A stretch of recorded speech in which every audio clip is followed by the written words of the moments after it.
어, 정서 속에서 싸우는 두 세력, 정서 속에서 싸우는 두 세력에 대한 말씀을 전하려고 합니다.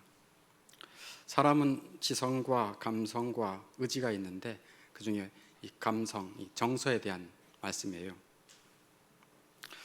사람의 마음에는 여러 가지 감정이 계속 일어나요. 날마다 일어나요. 이 여러 가지 감정을 한마디로 말해서 정서다 이렇게 말합니다. 여러 감정을 한마디로 정서다 이렇게 말합니다. 그런데 사람의 정서는 본질상 부패하고 뒤틀려져 있어요. 왜냐고요? 죄 때문입니다. 그래서 사람의 정서가 불안해요. 외로움을 심히 타고 짜증을 잘 내고 분노하고 불만이 많고 탓을 내며 염려가 끊이지 않고 겁도 많아요. 겁쟁이에요. 큰 소리 빵빵 칠 때도 있지만 겁쟁이에요. 그 정서가 한마디로 말해서 병들어 있습니다. 그래서 부패하고 뒤틀려진 정서. 왜 그렇게 했다고요? 죄 때문이에요. 그래서 내가 만나는 주변 사람들이 아이고 진짜 성질이 고약해, 인간성이 나쁜 게 아니에요. 모든 인간이 다 그래요. 정서가 부패하고 뒤틀려져 있기 때문에, 그래서 사람과 함께 사는 것이 힘든 거예요. 왜요? 병든 정서와 병든 정서가 만났으니 얼마나 힘들겠어요. 가장 힘든 관계가 어떤 관계일까요? 24시간 보고 24시간 그 정서가 적나라하게 드러나는 어디에서? 가정에서. 부부 생활이 그래서 가장 힘든 거예요. 부모 자식 간의 삶도 힘든 거예요. 서로 상처도 많이 받고 상처도 많이 주는 관계가 부모 자식 간의 관계. 직장 생활이 왜 힘들겠습니까? 직장 생활이 왜 힘들겠습니까? 거리가 멀어서요? 그렇지 않아요. 사람들과 만나니까 그 인간관계 때문에 힘든 거예요. 하나님은 본래 사람을 정직하게 만드셨다라고 성경에 말하고 있습니다. 전도서 7장 29절에 보니까 하나님이 사람을 정직하게 지으셨으나 하고 말씀하고 있어요.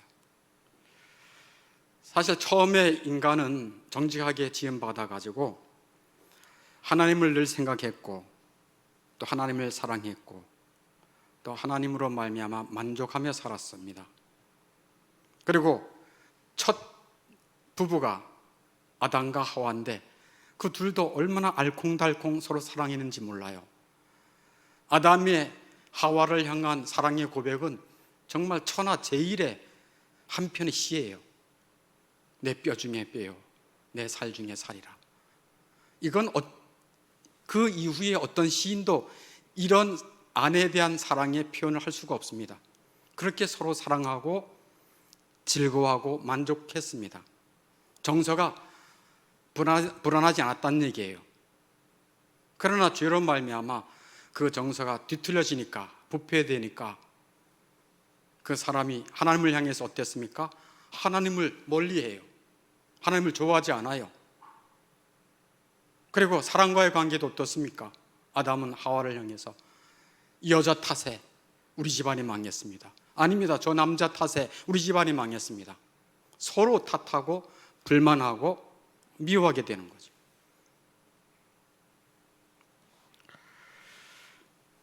죄로 말미암아 정서만 부패되고 뒤틀려진 게 아니고 우리의 지성도, 즉 우리의 총명도 어두워졌다 하고 성경은 말하고 있습니다. 오늘 우리가 읽은 에베소 4장 17절을 보면 이렇게 말씀하죠. 같이 한번 읽어보겠습니다. 이제부터 이방인이 그 마음에 허망한 것을 행한 같이 행하지 말라. 이전에는 그 마음이, 그 정서가 허망한 것을 쫓아 살았다는 거예요. 헛된 것을 쫓아 살았다는 거예요. 그리고 17절에는 이런 말씀이 있어요. 그들의 총명이 어두워지고 그들의 지성이 어두워졌다는 거예요. 그들 가운데 있는 무지함과 그들의 마음의 굳어짐은 그들의 의지가 완고해졌다는 거예요. 그러니까 지성, 감성, 정서, 의지 모두가 다 부패되고 뒤틀려졌다는 것을 성경은 말하고 있습니다. 그래서 부패하고 뒤틀려진 정서는 이방인, 이 세상 사람들이죠. 세상 사람들이 그 마음에 험한 것을 행한같이 행하는 자들이었어요. 그래서 이러한 뒤틀려진 정서는 어리석고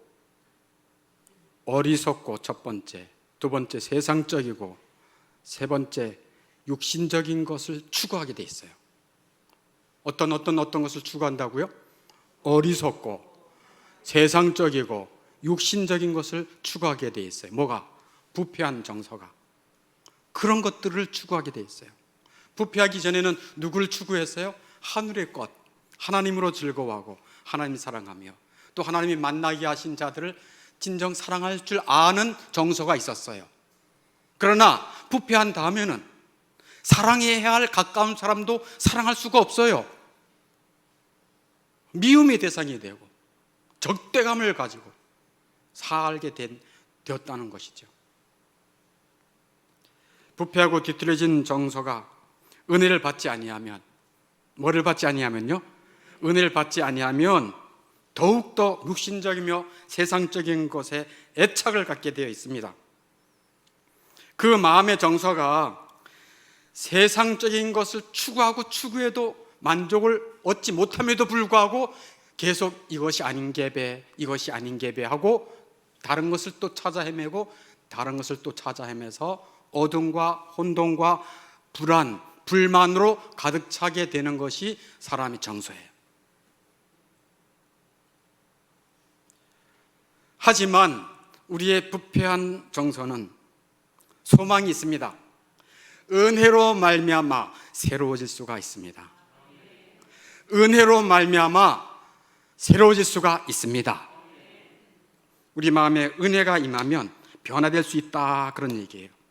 오늘 에베소 4장 17절에 있는 것처럼 은혜를 받으면, 즉 그 영혼이 거듭나면 이방인, 세상 사람들이 그 마음에 험한 것을 행한같이 행하지 않게 된다라는 말씀을 하고 있는 거예요. 이게 그 말씀이에요. 은혜를 받아 그 정서가 거듭나면 하나님을 즐거워하며 하나님 한 분만으로 만족할 수가 있습니다. 그 영혼이 하나님으로 말미암아 홀로 설 수가 있어요. 외롭고 불안한 정서가 아니에요. 저 사람이 떠나면 어떻게 하지? 저 친구가 없어지면 어떻게 하지? 이런 불안 정서가 아니에요. 하나님으로 말미암아 그 영혼이 홀로 설 수 있어요. 그러니 자기 옆에 있는 사람들에게 부담도 주지 않고요, 집착하지도 않아요.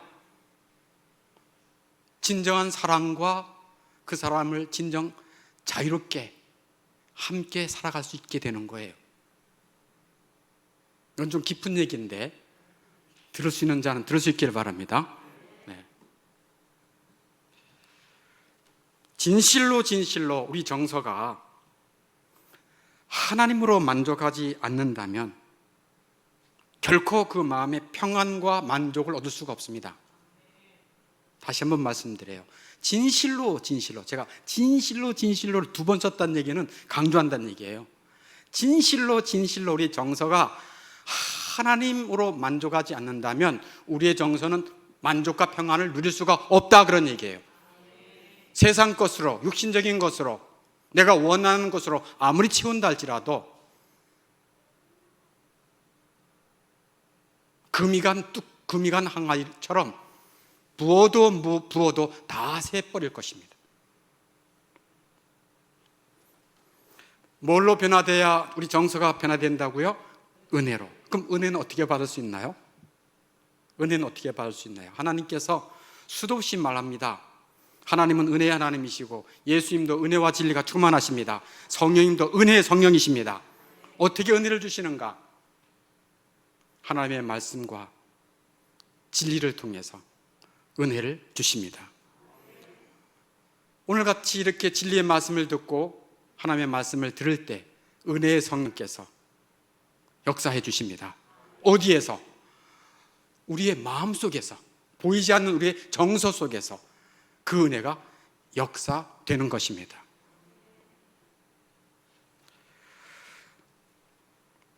그런데 그 은혜가요, 하루아침에 확 하고 변화되어서 정서가 변화되는 사람도 있지만 은혜도 쌓여져야 됩니다. 이게 차곡차곡 쌓여져야 돼요.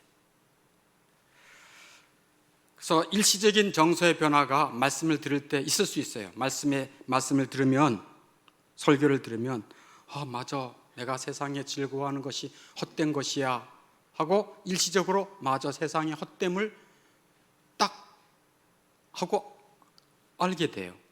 또 인생이 허무하다는 것도 말씀을 듣는 중에 맞아, 인생이 허무해 하고 그것을 인정하게 돼요.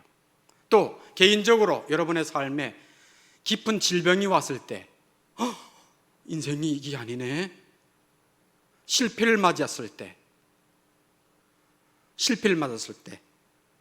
또 고난이 왔을 때, 가까운 사람의 죽음을 경험했을 때 일시적이나마 이 땅이 전부가 아니구나, 하나님이 계시구나, 하나님의 나라를 준비해야 되겠구나 라고 하는 것을 일시적이지만 느낄 수 있어요.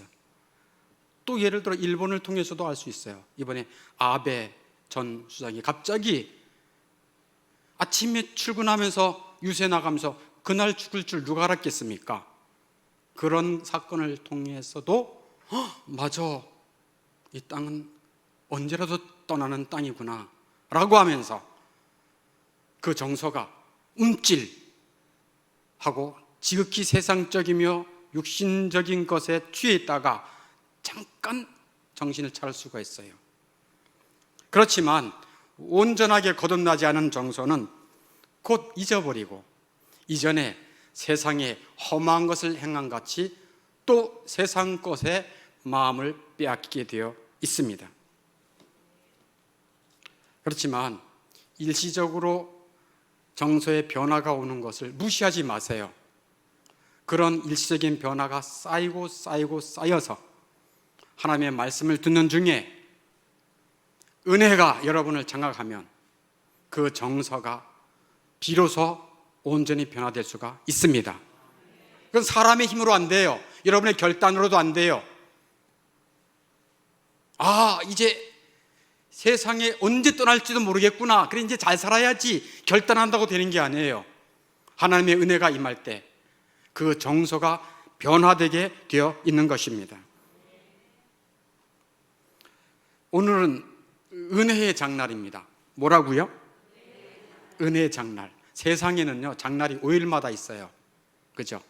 이 시골 장 5일마다 있어서 시골 장에 가면 진짜 이것저것 다 나오는 것 같아요. 너무 기쁜 날이고 즐거운 날, 잔칫날이에요. 근데 하나님 나라에서의 장날은 7일마다 열려요. 언제 열려요? 7일마다, 오늘 안식일 날, 거룩한 주일마다 은혜의 장날이에요. 이날은 하늘에서 은혜가 쏟아지는 날이에요. 그래서 여러분이 정말 잘 오셨어요. 은혜의 장날 와서 그 은혜를 받을 수가 있습니다. 이 은혜의 장날에 은혜로우신 주 예수님께서 우리의 뒤틀리진 정서로 살아가고 고통하고 방황하는 우리들, 불안해하는 우리들 불쌍히 여기시사 은혜를 주십니다.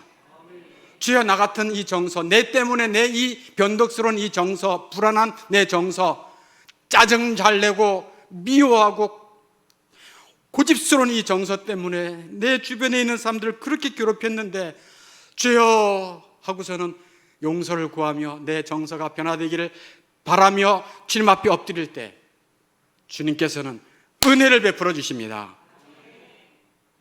그러면 이제 변화의 시작이 되는 거예요. 한마디로 우리의 이 마음은 전쟁터인데 우리의 마음 중에서도 정서는 전쟁터입니다. 우리 정서 속에 두 세력이 싸워요. 어디에 싸운다고요? 우리 정서에서 두 세력이 싸워요. 어떤 세력이 싸우는가? 은혜와 부패 또는 은혜와 죄라고 말할 수 있어요. 은혜와 부패 또는 은혜와 죄가 싸워요. 어디 속에서 싸운다고요? 내 정서 속에서 싸워요. 마치 이삭의 아내 리브가의 태에서 에서와 야곱이 쌍태가 되어 서로 싸웠듯이 우리 정서에는 은혜와 죄가, 은혜와 부패가 서로 치열하게 싸워요. 여러분 기억하셔야 돼요. 내가 은혜를 받았다. 내가 주님 그리스도의 은혜를 믿어. 그리스도의 은혜 없이는 내가 못 살아. 라고 그리스도의 은혜를 믿는 자는 반드시 기억해야 돼요. 뭐를? 내 정서가 지금 치열한 전쟁 중이구나. 은혜와 뭐가 싸운다? 죄가 싸우는 거예요. 우크라이나에 지금 전쟁이 벌어지고 있는데 우크라이나 군이 자기의 적이 누군지 알지요. 그 나라의 군사의 제복을 알 것이고 총을 알 것이고 태극기를 알 것이고 탱크를 알 것이고 표시를 보고 다 알 수 있잖아요. 그걸 알아야 내가 죽지 않지요. 내 목숨을 부지할 수 있죠. 나와 또 내 가지고 있는 것을 뺏기지 않을 수가 있는 거 아니겠습니까? 내 정서 속에 이 은혜와 싸우는 이 죄, 이 부패가 치열하게 내 정서를 망가뜨린다 라고 하는 것을 기억해야 됩니다. 그냥 사는 것이 아니에요. 그래서 정서는 전쟁터예요. 전쟁터. 뭐가 싸운다? 네, 은혜와 죄, 은혜와 부패가 싸우는 곳이에요. 여러분의 정서 한번 점검해 보세요. 나의 정서는 매일마다 하나님과 영적인 것들을 묵상하고 즐거워하는가? 나의 정서는 늘 세상적이며 육신적이며 욕심을 따라 살려고 하는가? 나의 정서는 기회만 있으면 하나님과 그리스도의 은혜를 사모하고 싶어 하는가? 나의 가장 소중한 시간을 하나님과 그리스도와 교제하기를 기뻐하는가? 나의 정서가 하나님 앞에 간구하고 그리스도와 교제하는 것을 기뻐하는가? 아니면 그냥 모든 시간을 TV 앞에 또는 쓸데없는 영상 앞에 내 시간을 쏟아붓진 않는가? 그래서 더욱더 내 정서에 욕심을 부추기고 세상적이게 만들고 그렇게 하진 않는가? 이 점검해 보라는 얘기예요. 정서는 전쟁터인데 은혜와 부패가 또 은혜와 죄가 싸우는 전쟁터예요. 그 전쟁터의 실상 중에 두 가지를 제가 폭로하려고 그래요. 그 전쟁터의 실상 두 가지만을 폭로하려고 그래요. 자, 폭로할 때 잘 들으셔야 됩니다. 첫 번째 뭐를 폭로하는가? 이것입니다. 같이 한번 읽어보겠어요. 죄가 부패한 정서에 기생하여 인간관계를 깨트린다. 죄가 이 부패한 정서에 기생해서 인간관계를 깨트려요. 죄는 근본적으로 우리의 정서의 기능에 기생해요. 근본적으로 우리의 정서의 기능의 모든 것에 다 기생해요. 우리 정서 중에 다양한 감정들이 많잖아요. 예를 들어 외로움, 불안, 염려, 두려움, 미움, 애착, 여러 가지 감정들이 있잖아요. 그런 감정들에 기생해서 그것을 더욱 부추긴다는 얘기예요.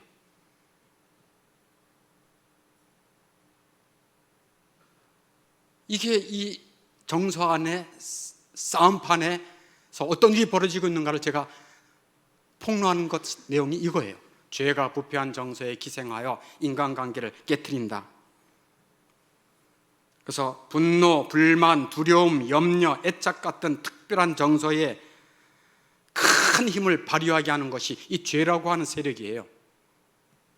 여기에다가 또 악한 마귀까지 우리의 감정을 충동시키면 그것은 더 폭발적으로 일어나서 부부가 갈라선다든지 칼부림이 일어난다든지 아주 분노 조절 장애라는 말이 있듯이 자기가 자기를 컨트롤할 수가 없는 지경까지 가는 거죠. 무서운, 돌이킬 수 없는 지경까지 갈 수도 있다, 그런 얘기. 무서운 일이 아닐 수가 없습니다. 전쟁이라니까요. 적을 모르면 내가 당한다니까요.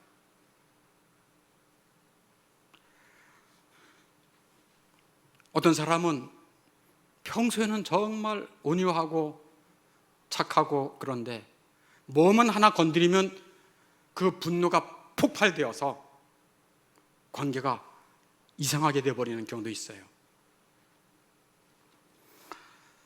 또 어떤 사람은 평소에 신실해 보이지만 뭐 하나만 자극받으면, 정서에 자극받으면 그냥 또 세상 자랑과 잘난 척 하면서 그 입술을 제어하지 못해서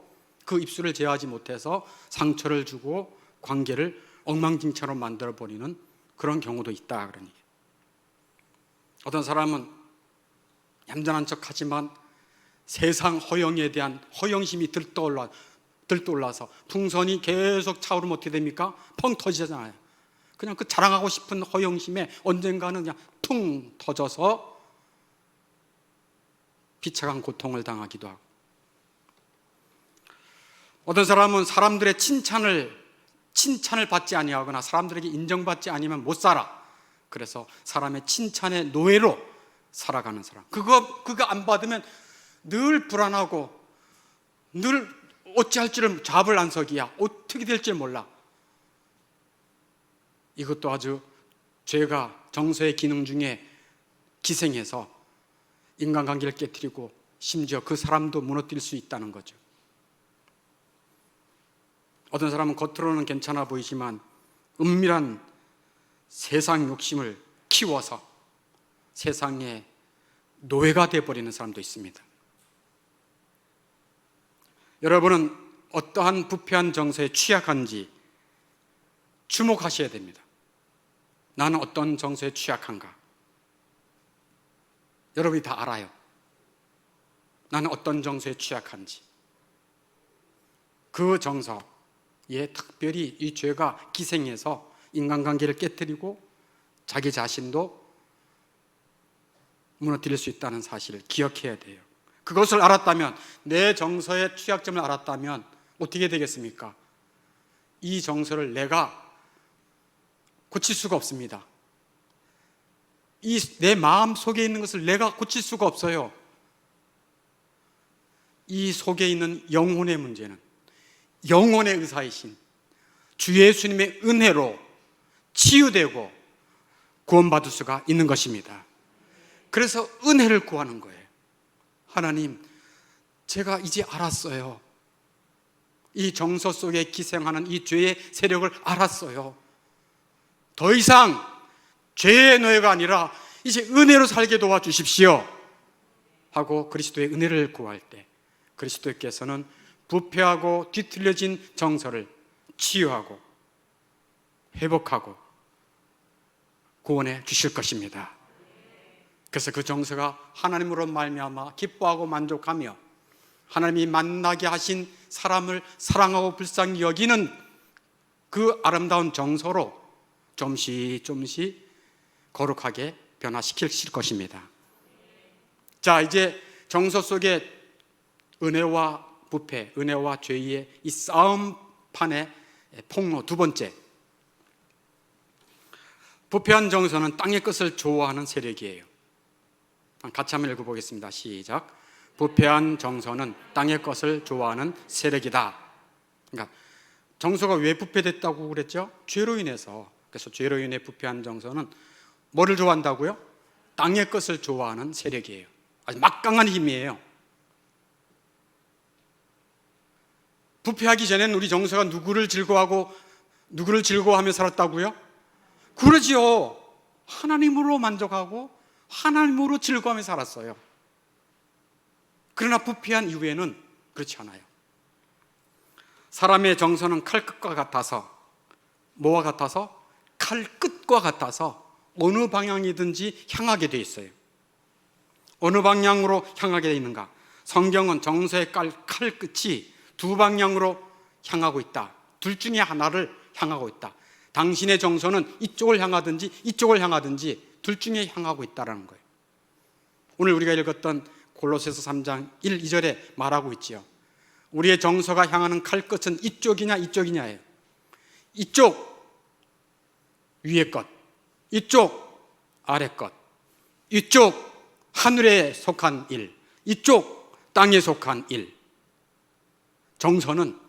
정서의 칼 끝은 둘 중에 하나로 향하게 되어 있다라고 성경은 증거하고 있어요. 여러분의 정서는 어디를 향하고 있습니까? 땅의 것을 추구하며 땅의 것을 자랑하며 땅의 것으로 만족하며 살아가는 땅에 속한 사람입니까? 하늘의 것을 추구하며 하늘의 것으로 만족하며 하늘의 것에 그 영광을 소망하며 살아가는 하늘에 속한 자입니까? 죄로 말미암아 타락한 이후 사람들은 하늘의 것과 하나님에 대해서 관심이 없어졌어요. 땅에 속한 일들로만 관심이 있었어요. 그래서 아담 하와의 아들 카인은 동쪽으로 가서 화려하고 크고 멋있는 도시를 만들었습니다. 도시를 만들었어요. 그래서 어마어마하게 좋은 것들을 만들었겠죠. 그게 사람들이 추구하는 바예요. 그리고 창세기 11장에 가면 신할 평지, 이 바벨이라고 하는 곳에 사람들은 또 뭐를 만들었습니까? 바벨탑을 만들지요. 높고 견고하고 최고의 탑, 최고의 높은 건물을 만들어서 자기 이름을 내고 자기 능력을 과시하고 하나님 간섭받지 않고 우리가 이렇게 할 수 있다라고 하는 그러한 일들을 했어요. 그리고 노아 홍수 때는 사람들이 또 뭘 했습니까? 노아 홍수 때는 그들의 관심이 하나님이 아니었다니까요. 노아 홍수 때 뭐라고 말합니까? 예수님이 말씀하시죠. 예수님이 그때의 상황을 이렇게 말해요. 예수님이 이 땅에 오셔서 성경 마태복음 25장 37절에 노아의 때와 같이 인자의 임함도 그러하리라. 홍수 전에 노아가 방주에 들어가던 날까지 사람들이 먹고 마시고 장가들고 시집가고 있었다. 이렇게 말합니다. 그러니까 무슨 말씀이에요? 홍수가 나서 노아 가족이 노아 방주에 들어가는 날까지 사람들은 하나님과 영원한 것에 관심이 없고 오직 먹고 마시고 장가들고 시집가는 세상의 일에만 몰두해 있었다는 거예요. 죽기 바로 전까지 그런 일이 먹고 마시고 장사하고 시집가고 장가가는 일이 나쁜 일이 아니에요. 근데 그것에만 열중한 거예요. 하나님은 안중에도 없는 거예요. 하나님은 안중에도 없고 자기의 관심은 오직 먹고 마시고 장가들고 시집가고 세상에서 장사하고 돈 벌고 이것이 그들의 관심 전부였어요. 나를 만들어주신 하나님, 살아계신 하나님에 대한 관심이 없었던 그 시대. 예수님이 뭐라고 말씀합니까? 인자의 임함도 그러하리라.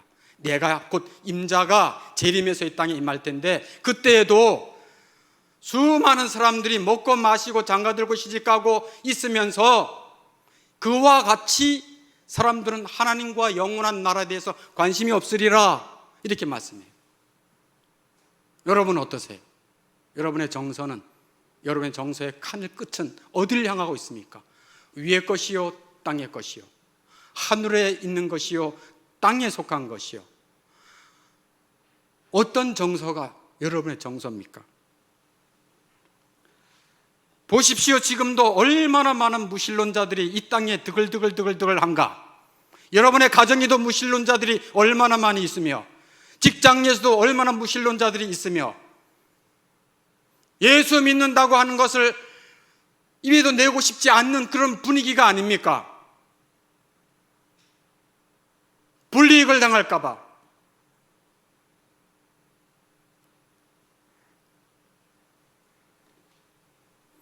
사람들은 세상에 대한 욕심을 이렇게 합리화합니다. 보시오. 잘 들어보세요. 보시오. 사람들은 자기의 정욕을 채우기 위해 분주하여 가족이나 친지를 돌아보지 않는 경우가 허다하오. 그런데 나는 가족과 친지를 돌아보며 즐거워하는 일이 열심히 일하는 것이 뭐 잘못이요? 내 열심히 세상 일에 열심히 하는데 뭐 잘못이요? 라고 말해요. 또 이렇게 말해요. 짐승 같은 욕심을 채우기 위해 속임수와 부정으로 살아가는 악한 자들이 이 세상에 너무 많은데 나는 성실하게 직장 생활하는 흙수저 소시민이요. 내가 뭔 욕심을 부린다고 그래요? 하고 말합니다. 많은 사람들이 그런 식의 논리를 가지고 세상을 향한 자신들의 세상 욕심을 정당화시키고 있어요.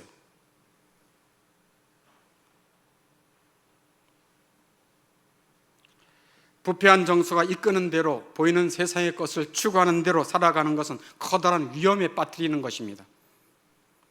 빠져나올 수 없는 수렁으로 점점 깊게 들어가는 것입니다. 사람이 땅에서 누리는 것이 많아지면 많아질수록 세상적인 욕심이 점점 많게 돼 있어요. 재물이 증가하는 것만큼 세상에 대한 애착 정서도 더 커지게 되는 것입니다. 잔잔한 물줄기, 잔잔한 물로 이렇게 방축에 물이 좀 단단하게 있을 때는 그 제방이나 방축 전혀 위험하지 않아요. 그러나 거기에 재물이 갑자기 많이 들어오고 욕심이 많이 들어와서 그 물이 한참 넘어버리면 그 제방이나 방축은 견디지 못해서 펑 터뜨리고 무너져 내릴 것입니다. 욕심이라는 것이 그런 거예요. 욕심이 잉태하고 죄를 낳고 죄가 장성한 즉 사망을 낳느니라. 그게 정상적인 궤도예요. 그러니까 부패한 정서를 쫓아 살아가면 반드시 세상과 함께 망할 것이라는 것을 성경은 말해주고 있는 거예요. 그러니까 조금씩 세상에 대한 애착이 조금씩 커지는 거예요. 조금씩 커지고, 그래서 주일날 한 번, 두 번 계속 빠지다가 세상 욕망으로 빠져나가게 되는 거죠. 주일 성수도 아예 한두 줌 어때? 세상이 바쁜데 하다가 은혜의 장날에서 은혜가 이제 감소하기 시작하면 부패를 이길 수 있는 힘이 은혜인데 세상에 빠지게 되는 거죠. 제가 이번에 남해에 가서 바닷가를 이렇게 걷는 걸 주로 많이 했는데요. 바닷가에서 어떤 아이들과 또 부모가 만들어 놓은 모래성을 봤어요. 모래성. 부모들과 아이들이 함께 쌓아 올린 멋진 모래성. 저 정도 멋지진 않았어요. 네. 제가 정말 잘 그린, 잘 만든 모래성인데 여기는 성까지 다 하고 그 성도 만들었는데 파도가요, 큰 파도 몇 번이니까 무너져 흔적도 없이 없어지더라고요. 작은 파도 계속 밀려서 오면 몇 시간 만에 모래성은 허물어져서 여기에 모래성이 있었나 할 정도로 없어지더라고요.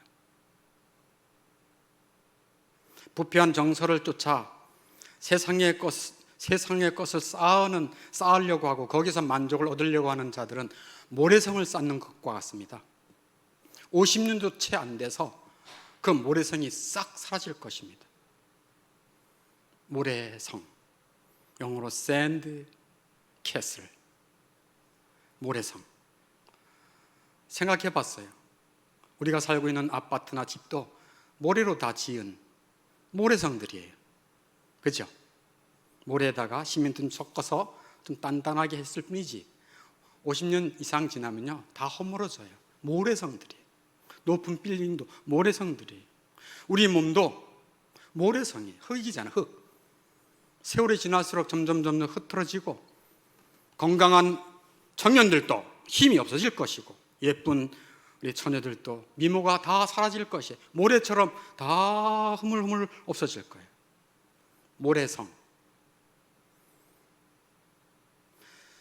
부패한 정서를 따라 세상 것을 추구하여 세상의 것으로 만족하며 자랑하려고 하는 자들은 모래성을 쌓는 자들이에요. 그러나 은혜를 받아서 하늘의 것을 소망하며 비록 이 땅에 많이 없다 할지라도 많이 주셔도 내 것이 아니고 적게 주셔도 하나님을 위해서 만족하는 사람은 영원한 성, 거룩한 성을 소망하고 기뻐하는 자들인 것입니다. 영어로 계시록 21장 22장에 나오는 거룩한 성, Holy Castle. 여러분은 샌드 캐슬, 모래성을 쌓는 자들입니까? Holy Castle, 보이진 않지만 영광스러운 거룩한 성을 함께 쌓아 올라가는 자들입니까? 여러분은 무엇 때문에 그렇게 분주한가요? 어디에 우선을 두고 있습니까? 여러분의 정서의 칼끝은 하늘을 향하고 있습니까? 늘 땅을 향하고 있습니까? 세상 일들에 열정을 쏟는 일과 그 하는 일이 아무리 정당하다 할지라도 그 일 때문에 신앙적인 여러 가지 의무와 사랑과 경건을 뒷전에 놓는다면 그것은 분명 죄악의 길에 빠져 있는 것입니다. 다시 한번, 세상의 일들에 열정을 쏟는 일과 그 하는 일이 정당하다 할지라도 그 일 때문에 신앙의 여러 가지 의무와 사랑과 경건을 위한 일을 뒷전에 놓는다면 그것은 분명 죄악의 길에 빠져 있는 것입니다. 은혜가 여러분을 지배하는 것이 아니고 부패한 정서가 여러분을 지배하여 그곳으로 가고 있다는 것이죠. 겉보기에는 경건한 모양은 있을지 모르지만 말로는 하나님을 인정하나 행위로는 부인하니 가증한 자요 라고 했던 디도서 1장의 말씀에 사람일 수 있습니다.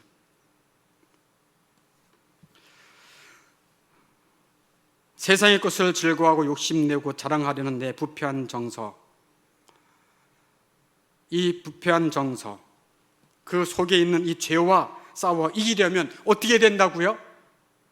하나님의 은혜가 필요합니다. 주님이 주시는 은혜가 필요합니다. 그래서 은혜의 장날에 하나님이 그 부패한 정서로 인간과 관계를 깨트리고 세상의 모래성을 쌓아서 헛되이 수고하고 불안해하고 여전히 불만스러운 그 인생을 구원하시려고 하는 그리스도의 은혜가 지금도 은혜의 장날에 하늘이 열려 있습니다. 그래서 보라, 지금은 은혜 받을 만한 때예요. 보라, 지금은 구원의 날이로다. 이 부패한 정서에서 우리가 새롭게 되지 않는 한 세상 모래성에 호적되다가 50년도 안 돼서 쌓아올린 모든 모래성이 흔적도 없이 사라지는 험한 인생을 살 수밖에 없을 것입니다.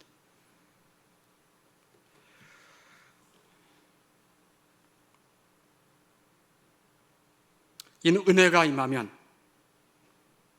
우리를 하나님께서 거듭나게 하십니다. 그리고 은혜 받은 자는 더 은혜를 사모합니다.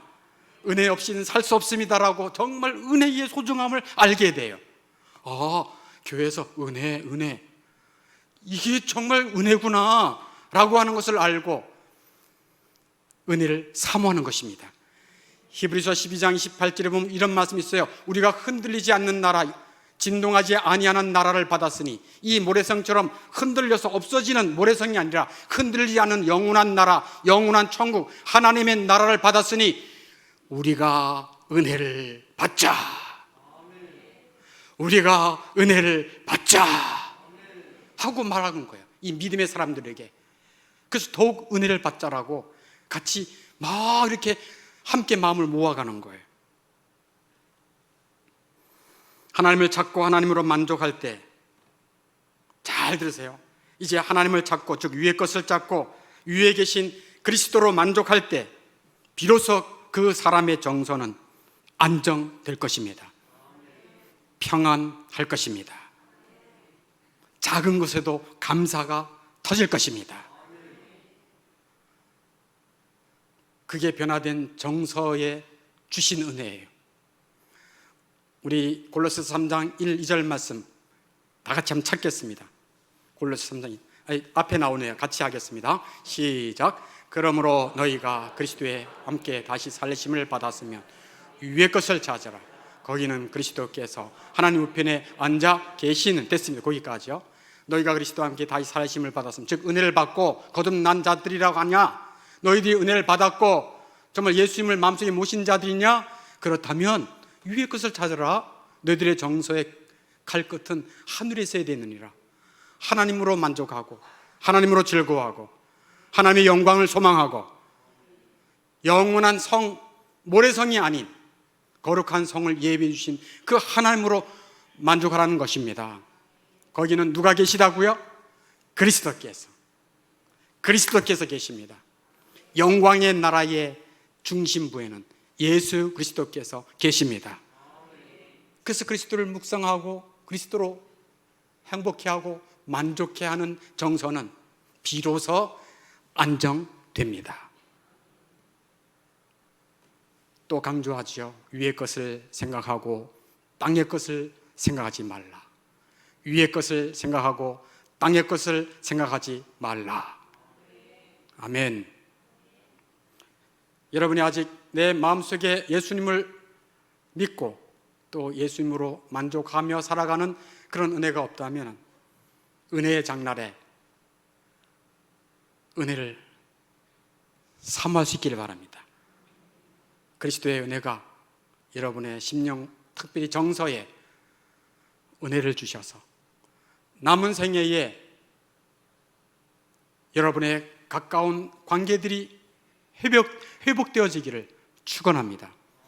그리고 세상으로 욕심을 내며 부패한 정서를 따라 살아가 모래성을 쌓다가 흔적도 없이 사라진 헛된 인생이 아닌 영원한 영광의 삶으로 즐거워하는, 이 세상의 많고 적음을 떠나서 그리스도로 말미암아 만족하고 즐거워하는 정서의 영혼들이 되도록